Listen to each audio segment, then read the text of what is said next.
Advocate راجہ خالد محمود نے بول news سے گفتگو میں کہا کہ 2 سینئر ججز نے کمیٹی اجلاس بلا کر آئین کی خلاف ورزی کی ہے۔ 26ویں آئینی ترمیم میں واضح ہے کہ آئینی معاملات کی سماعت آئینی بینچ کرے گا۔ ابھی جب آئینی بینچ بنا ہی نہیں تو سپریم کورٹ کیس کیسے سن سکتی ہے؟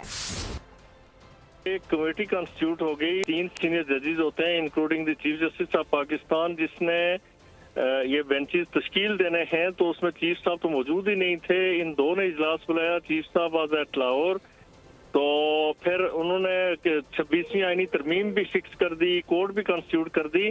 تو میں یہ سمجھتا ہوں کہ یہ سب کچھ ہوا ان violation of the constitution of Pakistan. Constitution of Pakistan میں یہ بات بالکل صراحت کے ساتھ لکھی گئی ہے 26ویں آئینی ترمیم میں کہ جو اس طرح کے کانسٹیٹیوشنل میٹرز ہیں وہ کانسٹیٹیوشنل بینچ سنے گا۔